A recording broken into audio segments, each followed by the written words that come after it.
Greece, where campaigning is well underway for this month's elections. The streets of a typical town become a sea of cheering faces as Prime Minister Constantine Karamanlis makes his campaign speech from a balcony.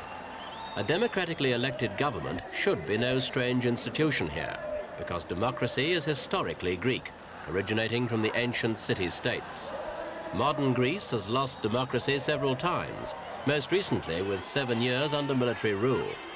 In July 1974, rejoicing crowds filled the streets of Athens to celebrate the end of a military junta. After 7 years under an armed regime, the return of civilian government brought the hope of democracy. And those hopes were pinned on Constantine Karamanlis, who made a jubilant comeback on the political scene after 7 years of exile in Paris.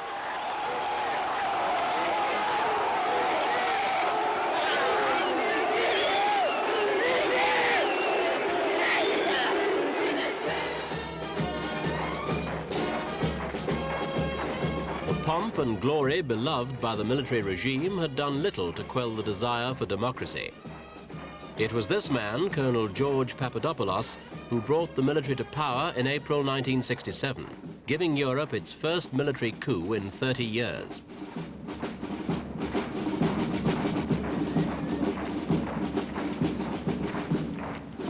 Greece's years of military rule proved brutally repressive.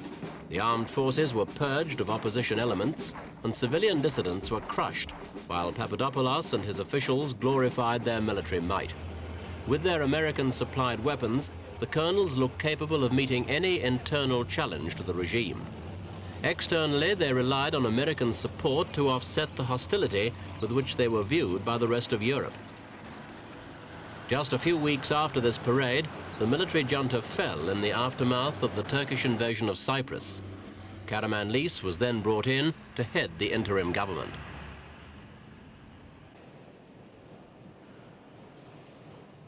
Karamanlis was to lead a coalition government. He formed a New Democracy Party, won a massive victory in the elections, and now he's called elections again, a year before they're due, because he says he needs a renewed mandate to deal with foreign problems, notably the Cyprus issue.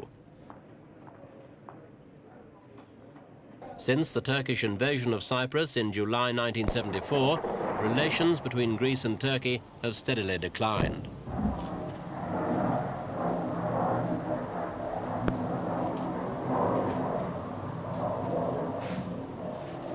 The Turks maintain they were forced to invade the Turkish population of the island after the coup which deposed Archbishop Makarios, but they've remained there ever since.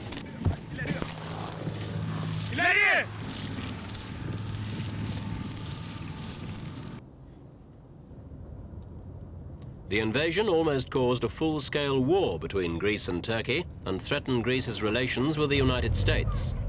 Greece remains convinced that the Americans did nothing to deter Turkish action in northern Cyprus.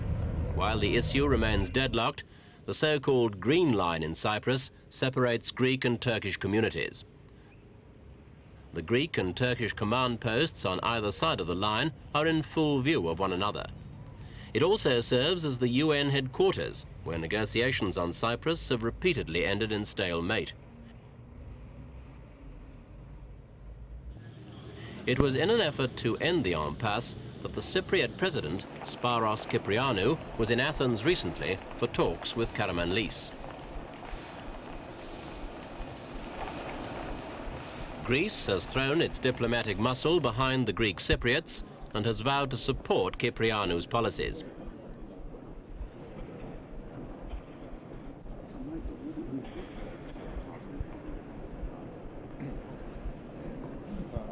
Kyprianou wants the implementation of a UN resolution calling for the withdrawal of foreign troops from Cyprus.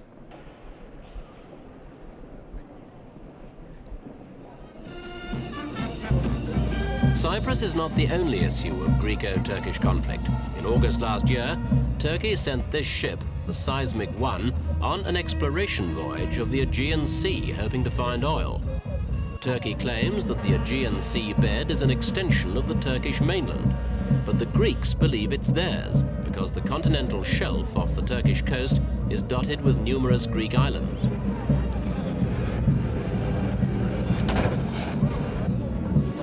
The disagreement is over the exploitation of the seabed, where both nations hope oil and minerals may be found. This clash, too, has brought Greece and Turkey to the brink of war.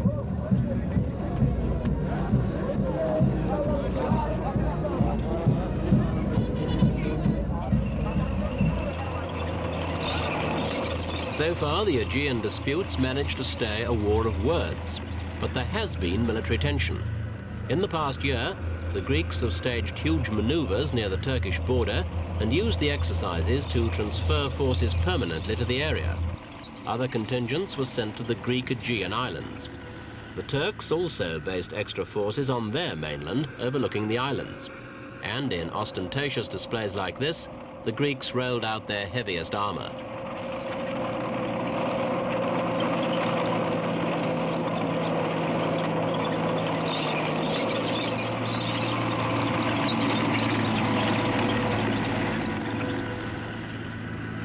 The quarrel's been an unsettling experience for the North Atlantic Treaty Organization.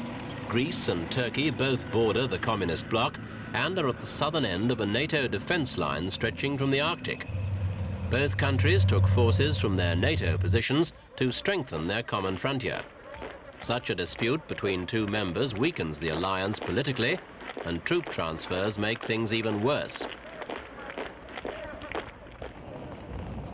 The Aegean's not the only question that's been occupying Greeks recently.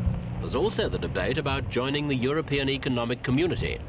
Many Greeks think membership will bring economic prosperity, but some left-wingers see the community and NATO as extensions of so-called American imperialism and are opposing the movement to join.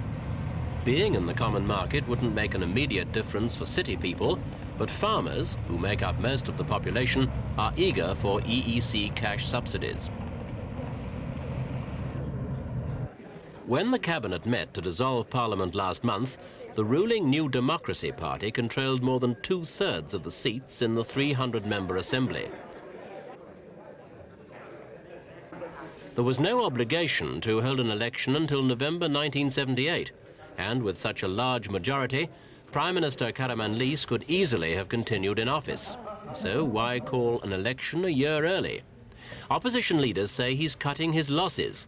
They think he'll lose some of that majority this year, but not as much as he'd lose in 12 months' time. Mr. Karamanlis simply replies that he wants an even bigger majority to tackle the Cyprus, Aegean and EEC issues. The Prime Minister's handling of the Turkish problem hasn't been popular with many voters.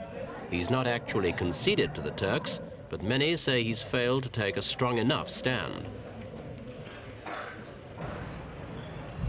This meeting marked the start of the official election campaign, touching off the battle of the loudspeakers with a cacophony of propaganda echoing through Athens streets.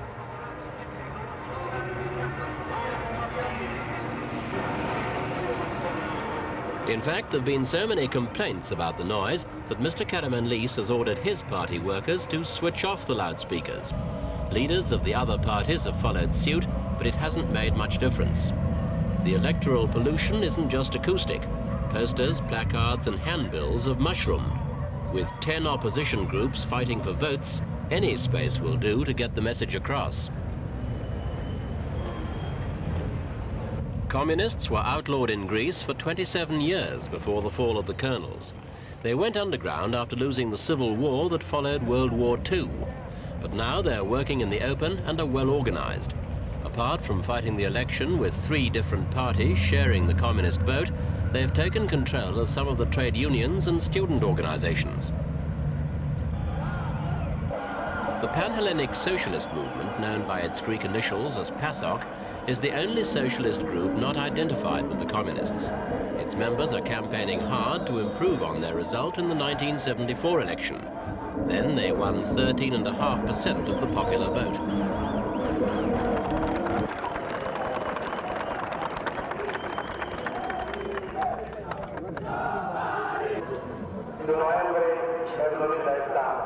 PASOK's led by Andreas Papandreou, the son of an eminent past prime minister. His campaign speeches denounce Greece's membership of NATO and the Greek application to join the European community. Mr. Papandreou also demands an aggressive stand against Turkey on the Aegean issue. στο κόστος παραγωγής και να αφήνουν ποσοστό κέρδος για τον υδρότα. PASOK's seen by many as the group with which opposition parties could ally to form a powerful anti-Karamanlis coalition, but it hasn't happened yet. We asked Mr. Papandreou why.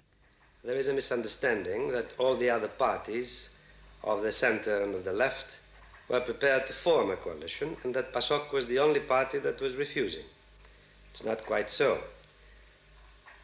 No party of the opposition was interested in collaborating with all the other parties of the opposition.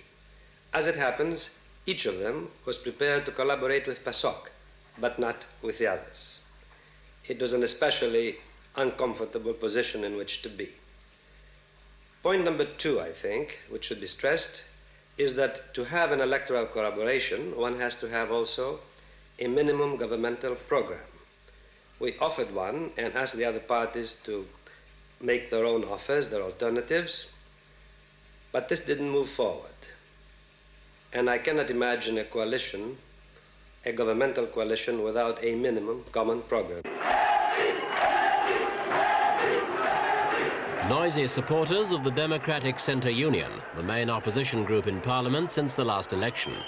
It's a pro-West party that backs NATO and the Common Market application.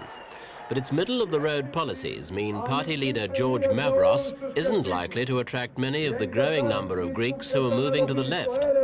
The Democratic Centre's been fighting for those left-wing votes, and in doing so, it has split its own left and right. The party was rocked when its leadership expelled a member for strongly sympathising with the communists. Mr. Mavros leads a party that controls 57 parliamentary seats, the largest single opposition bloc. He's accused the Prime Minister of misusing his powers by calling an early election. He clearly thinks the Democratic Centre would do better next year. We asked him why he hadn't agreed to fight the election as a member of an opposition coalition. It is absolutely unwise, I would say ridiculous, for any political party to commit itself before the elections for kind of coalition this party would approve and support. For instance, Mr. Papandreou, he's not even on speaking terms with some parties. They don't speak, for instance, with the Communist Party exterior, in spite of the fact that they have some common lines in European security, common market, and defense. How did he reach the conclusion that the possibility of a coalition with 10 parties is possible? Are you on speaking terms with all the other parties? You see, I am open to all parties. I am friendly to all party leaders, Papandreou included. He never disagreed with me. He never disagreed with me when we are talking in private and in some responsible way. The Communist Party of the Interior are Euro-communists who defy the Moscow party line.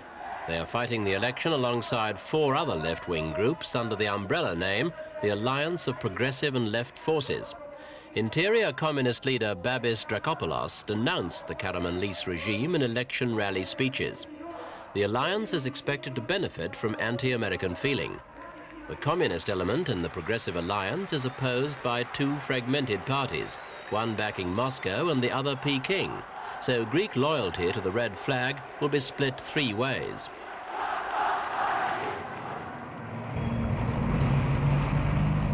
Since the downfall of the colonel's regime over 3 years ago, Greek politics have resumed their usual garrulous character. An old Greek proverb says 2 Greeks will produce 3 arguments. All the talk this time is unlikely to turn the government out of office. But the chances are it will result in a Karamanlis victory that's a lot less sweeping than before.